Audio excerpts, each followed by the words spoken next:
Hi, I'm Daniel, and I watched a millionaire laugh at my 10-year-old nephew when the engine of his priceless Rolls-Royce died minutes before his wedding. He called in the best engineers money could buy, but little did he know, his entire perfect day, his very image, rested in the hands of the small boy he'd just dismissed. It was a moment that changed everything I thought I knew about value and expertise. Have you ever felt completely invisible, even when you knew you had the answer that everyone was desperately looking for? It's a terrible feeling, a knot in your stomach that tells you the world is judging you by your cover, not by what you carry inside. Before I tell you how my nephew, Leo, used nothing more than a simple screwdriver to fix that magnificent engine and silence a courtyard full of arrogant experts, drop a comment and let me know where you're watching from, and hit that subscribe button. Trust me, you are not going to want to miss the look on that millionaire's face when the 6 3/4-liter V8 engine roared back to life. It was a sound that was more than just an engine starting. It was the sound of pride being utterly and completely shattered. The story of what happened that day is something that needs to be shared. The scene was something out of a magazine.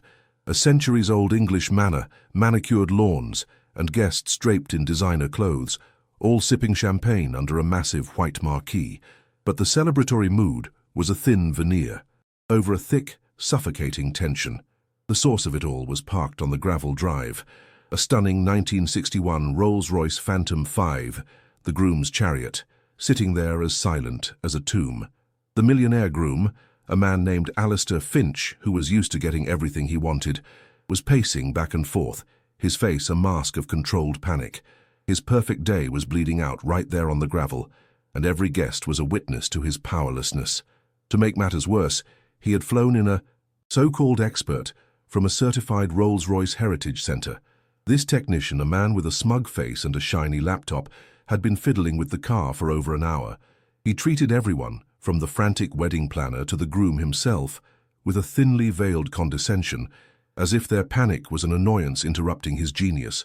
He ran diagnostics, muttered technical jargon about the wiring loom and ignition coil, but the result was always the same: a weak, pathetic cough from the engine followed by silence. He was the embodiment of modern certified expertise, and he was failing spectacularly in front of an audience of the most influential people Alistair knew. And then there was Leo, my nephew.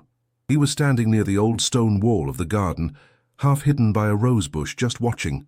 At 10 years old, he was small for his age, quiet, and always had a faint trace of grease under his fingernails that no amount of scrubbing could remove. He'd spent his entire childhood in his grandfather's workshop on this very estate. His granddad, my father, had been the groundskeeper, and, unofficially, the only man for 50 miles who could make these old British beasts sing. Leo didn't learn from a screen. He learned from the weight of a wrench, the smell of oil, and the stories his granddad told about each car's unique soul. The final, humiliating blow came when the technician closed his laptop with a dramatic sigh. "It's a catastrophic and unidentifiable electrical fault," he announced to Alistair, loud enough for the nearest guests to hear. "She'll have to be towed. There's nothing more I can do here." You could feel the air get sucked out of the courtyard. The groom looked pale, his perfect facade completely crumbling. Whispers erupted among the guests, a mix of pity and, I suspect, a little bit of pleasure at seeing such a powerful man brought to his knees by a stubborn machine. This was the moment of absolute defeat, the point where all hope seemed lost. It was at that exact moment of defeat that I saw Leo move. He took 2 small steps forward, his eyes glued to the car, completely ignoring the drama of the adults. He was in his own world, a world of mechanics and logic. He turned to me, his expression not one of childish excitement but of serious concentration. "He's looking in the wrong place," Leo whispered, his voice barely audible over the rustling leaves and the hushed gossip of the guests. "The problem isn't in the engine, Bay, it's inside the cabin." The certainty in his voice sent a shiver down my spine. It was the same tone his grandfather used just before he'd solve a puzzle that had stumped everyone else for hours. It was a voice of pure, unadulterated knowing. I felt a knot of conflict tighten in my stomach. What was I supposed to do? Walk over to the millionaire who was currently seeing his multi-million-pound wedding implode and tell him my 10-year-old nephew had the answer? They would laugh us out of the county. I could picture their faces, the polite but dismissive smiles, the condescending pats on the head. I'd be seen as the crazy uncle pushing his strange kid forward for a moment of attention, and poor Leo, he'd be crushed. He didn't have a malicious or arrogant bone in his body. He just genuinely wanted to help. His world was about fixing things that were broken, and right now, the most important thing in this entire manor was broken. But then, I looked at Alistair. The man was a statue of despair. His phone was in his hand, his thumb hovering over a contact, likely a luxury car rental service that would provide a sterile, modern replacement, a soulless solution. Then I looked back at Leo, who was still calmly watching, his brow furrowed in thought. He wasn't looking for glory, he was listening to the car's silence. He had learned from my father that every machine tells a story, and you just have to be quiet enough to hear it. In that moment, the fear of humiliation felt less important than the injustice of ignoring a truth just because it came from a small, unassuming source. I had to do it. I had to give him a chance. Taking a deep breath, I walked across the gravel, the crunch of my shoes feeling ridiculously loud in the tense quiet. "Mr. Finch," I said, my voice steadier than I felt. He turned from his phone, his eyes tired and irritated. "What is it? Can't you see I'm busy?" he snapped. I gestured back toward my nephew. "I know this is going to sound crazy," I began, "but my nephew Leo, he knows these old cars. His grandfather was the mechanic here for 40 years. He thinks he knows what's wrong." Alistair Finch stared at me, then his gaze drifted over to Leo, a small boy in a clean but simple shirt, looking utterly out of place among the sea of silk and cashmere. A short, sharp, humorless laugh escaped Alistair's lips. It wasn't loud, but in the silence, it echoed with scorn. "A child. You're wasting my time with a child." He shook his head, a look of sheer disbelief on his face. The certified technician, who had been packing his tools with a funereal slowness, overheard us and smirked. "With all due respect, sir," the technician interjected, his voice dripping with condescension, "this is a complex piece of British engineering, not a toy car. An unidentifiable intermittent electrical fault requires diagnostic equipment, not a boy's guesswork." He was defending his failure by belittling my nephew, and a hot flash of anger surged through me. It was the raw, ugly face of arrogance, and it was aimed directly at a 10-year-old boy. The humiliation was thick enough to taste. Several guests nearby had turned to watch the exchange, their expressions a mixture of pity and morbid curiosity. They saw what Alistair saw, a desperate fool and a little boy, but from a first-floor window of the manor, the bride, Eleanor, had been watching the whole scene unfold. I saw her tap on the glass, catching Alistair's attention. She didn't say a word, but her expression was clear. It was a look that said, "We have lost everything. What more is there to lose?" Her silent plea seemed to cut through his pride and anger. He was a man with no options left, cornered by his own perfectly laid plans, and the only person offering even a sliver of a different path was a child. Alistair let out a long, defeated sigh. The fight went out of him, replaced by a weary, almost theatrical resignation. He looked at Leo, not with hope, but with the exhausted cynicism of a man about to indulge a final absurd fantasy before accepting his fate. "Fine," he said, his voice flat. He waved a dismissive hand towards the Rolls-Royce. "Go on then. Let the boy have a look. Let's see the magic trick." He turned to his best man. "Give him 2 minutes, then call the Bentley dealership." The words were an insult, a clear message that this was nothing more than a brief, pathetic sideshow before the inevitable. The injustice of it was staggering. Leo wasn't being given a chance. He was being used as the final act in a tragedy of a rich man's day gone wrong. Leo walked toward the gleaming Rolls-Royce, and the crowd of onlookers parted for him as if he were some kind of strange apparition. He didn't seem to notice them. He wasn't fazed by the millionaire's stare or the technician's sneer. He moved with a quiet purpose that was almost unnerving in a child. He carried no tools, no equipment, just the weight of his grandfather's legacy on his small shoulders. He stopped at the driver's door and looked up at me, his eyes clear and focused. "Can you ask for the key, Uncle Daniel?" he asked, his voice steady. He wasn't asking to play. He was asking for permission to go to work.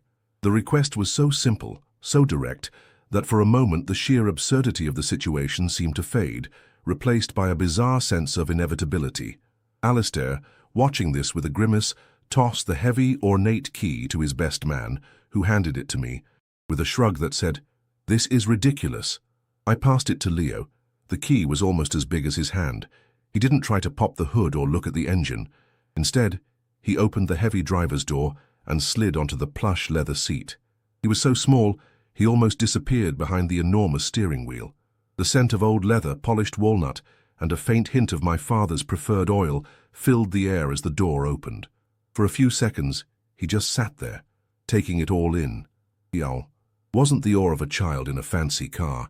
It was the quiet assessment of a doctor, examining a patient, feeling the room, understanding the environment before making a single move. The courtyard was dead silent, everyone watching this small boy swallowed by a giant of a car. "Uncle Daniel," he called out, his voice slightly muffled from inside the cabin. "When I tell you, turn the key, but don't turn it all the way, just to where the lights come on." I nodded, my heart pounding. Alistair watched, his arms crossed, a mask of pure skepticism on his face. Leo leaned forward, placing his ear near the lower part of the dashboard, and closed his eyes. "Okay now," he whispered. I got in the passenger seat and turned the key as he'd instructed. The dashboard lights flickered on with a low hum. Leo didn't move for what felt like an eternity. He was just listening to something none of us could hear. Then he had me do it again and again. On the third try, his eyes snapped open. He had heard it. A faint, dry, almost imperceptible click from deep within the dashboard, a sound of metal on plastic that was hollow and wrong. He slid out of the car, his expression unchanged. He walked over to Alistair, who looked down at him, annoyance warring with a sliver of curiosity. "It's not the engine," Leo said, his voice firm. "It's under there." He pointed a small, slightly grimy finger toward the underside of the polished walnut dashboard on the driver's side. "Something is loose."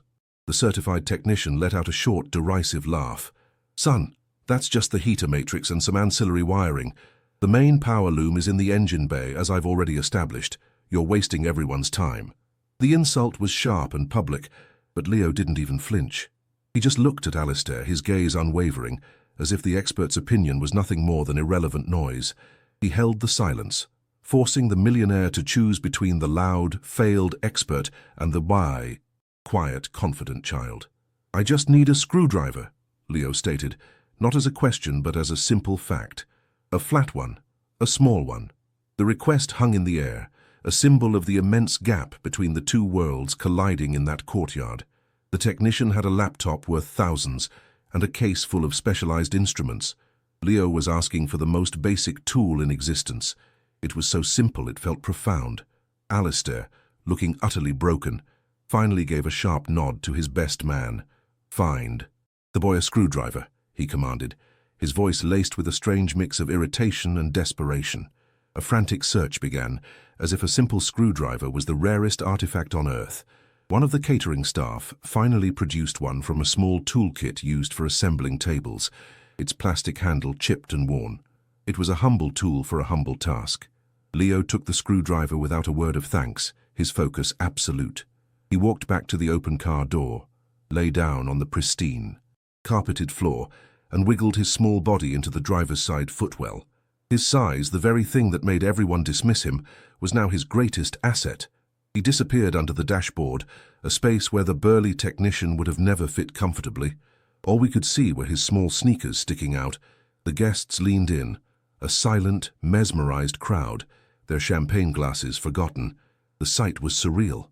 A multi-million-pound wedding, a priceless car, and the entire events. Fate resting on a 10-year-old boy lying upside down with a borrowed screwdriver. The tension was no longer about a broken car. It was about the possibility of a miracle. From my vantage point, kneeling by the door, I could just see what he was doing. He ignored the thick, neatly taped bundles of primary wires. His hand, guided by an instinct I couldn't comprehend, reached further back, behind a metal bracket. He brushed away decades of dust from a small, unassuming silver box that was screwed to the firewall. It was an old aftermarket edition, something that would never appear on a modern schematic. I saw his fingers trace a thin wire leading to a grounding terminal, and then I saw it. A single, tiny screw, loosened by years of vibration, sitting just a millimeter away from making a solid connection. It was the heart of the problem, hidden in plain sight, missed by technology, but found by touch and intuition. He fit the screwdriver into the slot, his small hand turning it with a slow, deliberate grace. There was no fanfare, no dramatic flourish, just the faint, rhythmic squeak of a cheap screwdriver turning a single, stubborn screw. 1 turn, 2 turns, 3. It was such a small, mundane action, yet the entire courtyard seemed to hold its breath with each rotation. The technician stood with his arms crossed, a look of profound irritation on his face, as if he was personally offended by this display of primitive, analog troubleshooting. He kept muttering to the best. Man, something about coincidence and intermittent faults. He was already building his defense, unwilling to concede that his sophisticated equipment and certified knowledge could be bested by a child's intuition. It was a pathetic sight. He was a man drowning in his own pride, and he was trying to pull everyone else down with him. The silence was only broken by that tiny, grating sound of metal turning. After a few more seconds, Leo stopped. He wiggled his way out from under the dash, his face now smudged with a streak of dust. He looked like a little chimney sweep emerging from a grand fireplace. He blinked in the bright afternoon light, his expression completely neutral. He didn't smile, he didn't look triumphant. He simply walked over to the catering staff member and handed back the worn screwdriver with a quiet, "Thank you." He then came and stood beside me, his small hand finding mine. He gave it a slight squeeze, the only indication that he felt the immense pressure of the moment. The gesture was so simple, so pure. He had done his part. He had found the problem and fixed it. Now, the burden of proof, the final act of this absurd play, shifted from the small boy to the powerful millionaire. Every eye in that courtyard swung from Leo to Alistair. The millionaire stood frozen for a second, looking at the silent car, then at my nephew, then at the ornate key in his own hand. You could see the war playing out on his face, a lifetime of believing that money and status bought solutions, warring with the impossible, undeniable truth that a small boy with a borrowed tool might have just succeeded where his expensive expert failed. He was a man on a precipice. To turn that key and have it fail would be the final, ultimate humiliation. To turn it and have it succeed would mean admitting that his entire worldview, his very understanding of expertise and value, was fundamentally flawed. He looked over at the manor window, where Eleanor was still watching, her hand pressed against the glass. Her steady gaze seemed to give him the final push he needed. Taking a slow, deliberate breath, Alistair walked to the driver's door. The heavy, solid thud as he closed it was the only sound in a world that had gone completely still. It felt like the closing of a vault, sealing the moment. He slid the key into the ignition. His hand, usually so steady when signing multi-million-pound deals, had a slight tremor. He paused, his knuckles white as he gripped the key. I could feel my own heart hammering against my ribs. I looked at Leo, who was just watching calmly, his faith in the mechanics of the world unshaken. He wasn't hoping. He knew. He knew that the circuit was now complete, that the ground was properly established, that the electricity would flow as it was designed to. He had trusted the car to tell him its story, and now it was Alistair's turn to trust him. The weight of 100 silent stares pressed down on that single moment. Alistair turned the key. First, there was a soft whir, a sound we hadn't heard before, the fuel pump priming, alive and eager. A collective gasp rippled through the nearest guests. The dashboard lights didn't just flicker. They glowed with a strong, steady confidence. Then he twisted the key further. The starter motor engaged, not with the weak, dying cough from before, but with a powerful, rhythmic churn, churn, churn that promised life. It was a sound of pure mechanical health, a sound of potential about to be realized. The technician's face went from smug disbelief to pale shock. He took an involuntary step forward, his mouth slightly agape. He knew that sound. It was the sound of a healthy engine about to fire. It was the sound of his own utter and complete failure being broadcast for all to hear. And then it happened. The engine caught. It didn't just start, it erupted.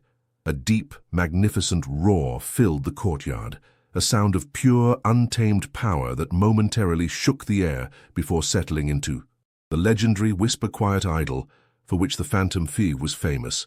It was perfect. The sound was more than just a running engine. It was the sound of vindication. It was the sound of 100 years of engineering legacy brought back from the dead by a 10-year-old boy. It was the sound of arrogance being silenced, of status being rendered meaningless. For a full 10 seconds nobody moved, nobody spoke.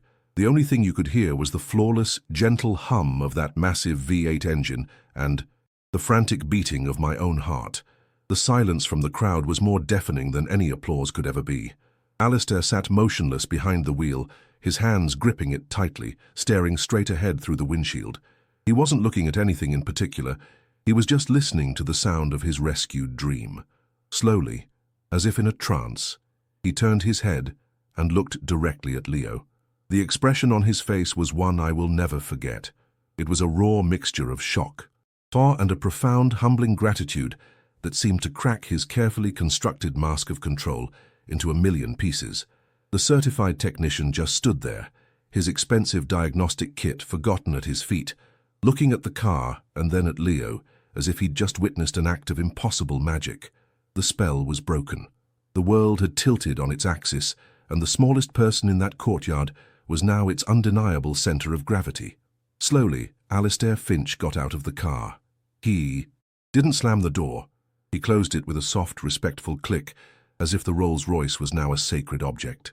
He stood there for a moment, his 1,000-pound suit looking suddenly inadequate, his perfect posture gone, replaced by the stoop of a man who had just been fundamentally altered. He ignored the gasps from his guests, ignored the wedding planner, who was now weeping with relief, and ignored his best man, who was trying to clap him on the shoulder. His eyes, wide with a kind of bewildered reverence, were locked on one person and one person only. He started walking toward Leo, and with every step he took across that gravel drive, it felt like he was shedding a layer of his old self, the arrogance, the pride, the certainty. He was no longer a millionaire walking toward a child. He was a man walking toward his savior. The technician, meanwhile, looked like he had been struck by lightning. His face, once a mask of smug condescension, was now slack-jawed and pale. The blood had drained from it completely. He stared at the gleaming, purring car as if it were a ghost. He took a half-step back, bumping into his own expensive, useless case of tools. He opened his mouth to say something, perhaps to offer a pathetic explanation, to claim the boy's fix was a coincidence, a temporary fluke, but no words came out. He was a fraud exposed, a king with no clothes, and the silence of the crowd was his verdict. In that moment, he was the most invisible person in the courtyard, his certifications and his jargon rendered utterly meaningless. He had been defeated not by a rival expert, but by a truth so simple and profound that his entire world-view couldn't process it. He slowly bent down, picked up his case, and began walking away, not toward the manor but toward the main gate, a man in full retreat. The guests were a sea of stunned faces. The transition was breathtaking to watch. The polite, barely concealed smirks had vanished, replaced by wide-eyed, open-mouthed astonishment. They looked from the millionaire, now humbled, to the small, dusty boy standing beside me and back again. You could see the calculations happening behind their eyes, their rigid social hierarchies shattering in real time. This wasn't just a car being fixed, it was a miracle. It was a story they would be telling for the rest of their lives.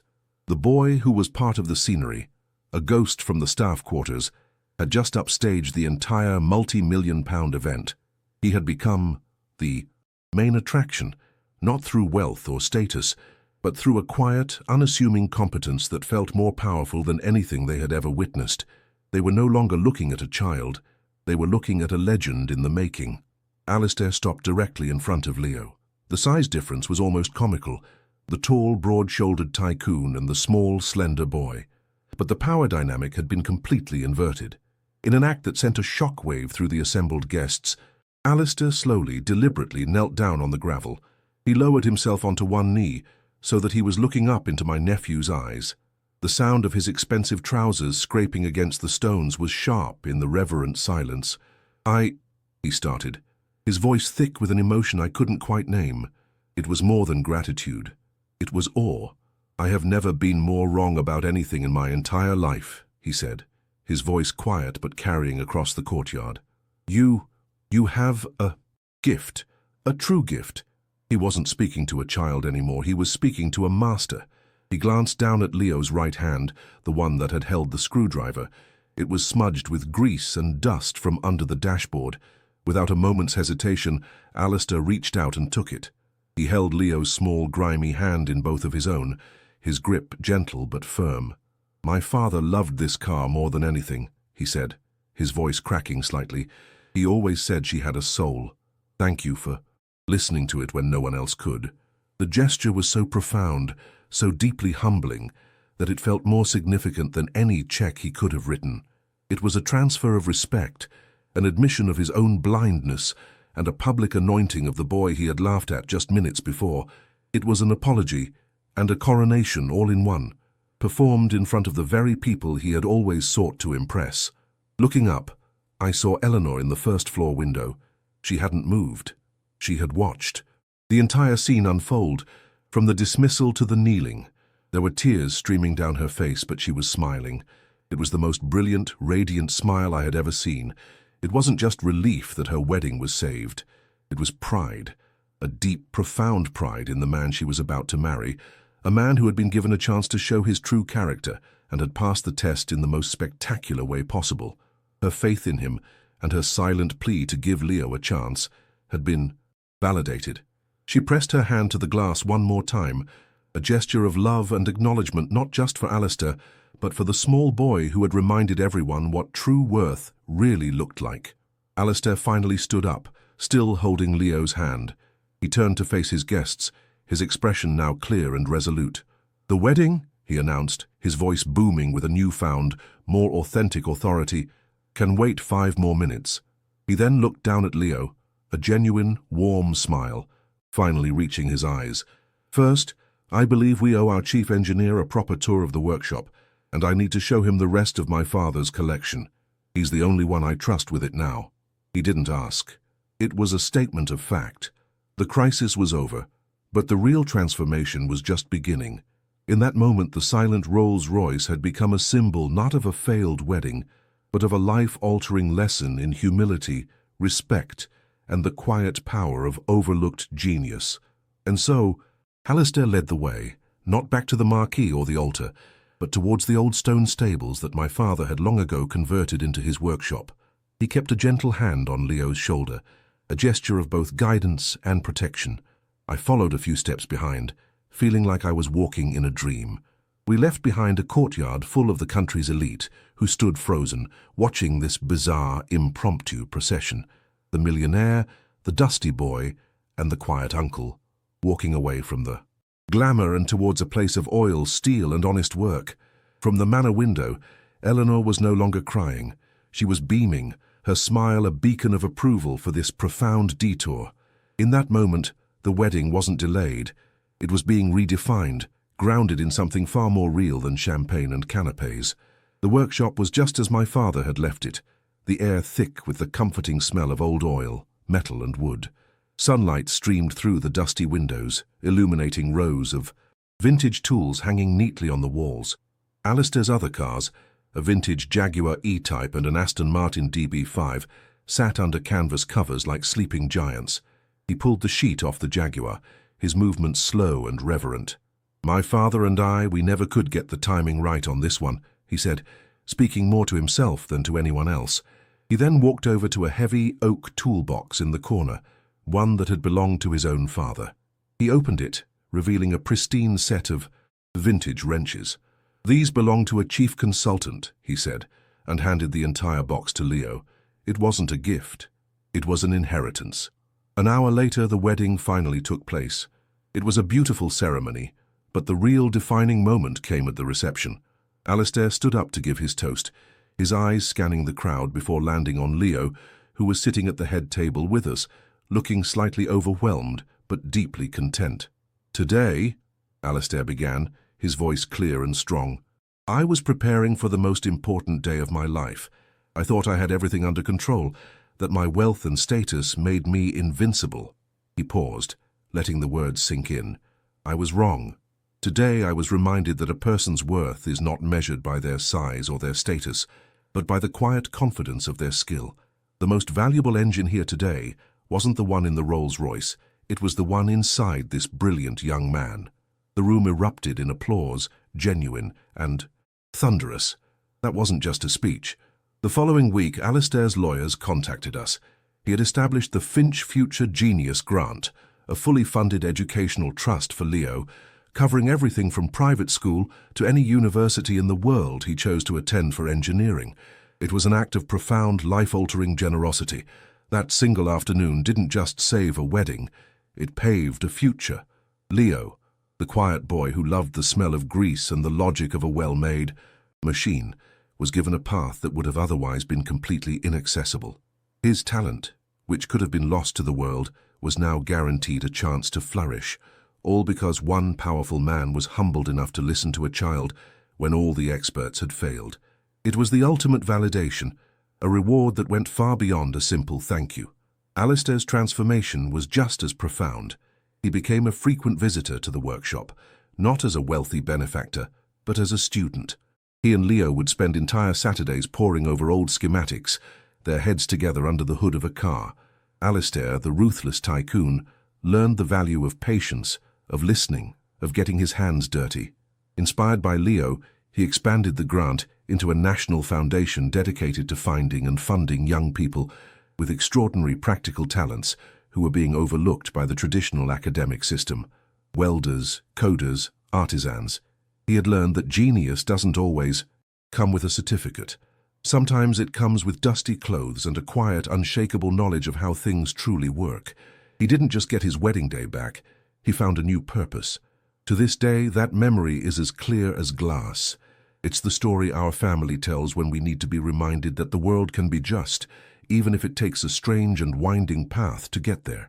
It's a reminder that the biggest voices in the room aren't always the wisest, and that true value often lies in the quietest corners, waiting to be seen. Leo is at university now, at the top of his engineering class, but he still has that old worn screwdriver on his desk. It's a symbol of where he came from, and of the day the world was forced to stop and listen to him. If you know someone who needs to hear this message of self-belief, please share this video with them. And don't forget to subscribe for more stories about finding your own path, especially when it's not the one others expect. Thank you for listening. To this day, that memory is as clear as glass. It's the story our family tells when we need to be reminded that the world can be just, even if it takes a strange and winding path to get there. It's a reminder that the biggest voices in the room aren't always the wisest, and that true value often lies in the quietest corners, waiting to be seen. That afternoon wasn't just about a broken-down car. It was about a broken system of judgment being forced to repair itself. It was about the triumph of quiet competence over loud arrogance, a lesson that resonated far beyond that gravel driveway. It proved that sometimes the most powerful thing you can do is trust what you know, even when the rest of the world is telling you that you're too small, too young, or too insignificant to possibly have the answer. The legacy of that day continues to ripple outward. The Finch Future Genius Grant became a real, powerful force for change. Alistair, true to his transformation, has used his wealth to find and fund dozens of other Leos, young people with incredible practical talents that the traditional system overlooks. He seeks out the quiet ones, the tinkerers, the kids who learn with their hands, and not just from books. He didn't just get his perfect wedding day back. He found a new purpose, a new way to measure success. And Leo, well, he's now at one of the top engineering universities in the world, not just because of the grant, but because that day gave him an unshakable confidence in his own unique way of seeing the world. He learned that his gift wasn't strange, it was extraordinary. He still has that old chipped screwdriver from the catering truck. It sits on his desk in his university dorm room, right next to his advanced physics textbooks and his high-powered laptop. It's not a trophy, it's a touchstone, a reminder that the most complex problems can sometimes be solved with the simplest tools, as long as they are guided by true understanding and a willingness to listen. It's a symbol of his grandfather's legacy, of analog wisdom in a digital age, and of the day he learned that his own quiet intuition was more powerful than any diagnostic machine. It reminds him that no matter how advanced his knowledge becomes, the most important thing is to never lose touch with the simple, fundamental truths of how things work. The core of this story, the reason I wanted to share it, is for anyone who has ever felt like Leo did at the start of that day, invisible. It's for anyone who has been talked over, dismissed, or made to feel small because you don't have the right title, the right clothes, or the right connections. Your unique knowledge, your quiet passion, the things you learned in your own workshop, that is your power. Don't let anyone convince you otherwise. Trust that inner voice, that gut feeling that tells you they're looking in the wrong place. Your moment will come. Maybe not at a millionaire's wedding, but it will come. And when it does, you just need to have the courage to step forward and ask for your screwdriver. If you know someone who needs to hear this message of self-belief, someone who has been made to feel small, please share this story with them. It might be the reminder they need that their time is coming. And don't forget to subscribe for more stories about the incredible power of the human spirit and finding your own path, especially when it's not the one others expect. Thank you for listening and for being a part of this journey. Your attention and your own stories are what make this community so special.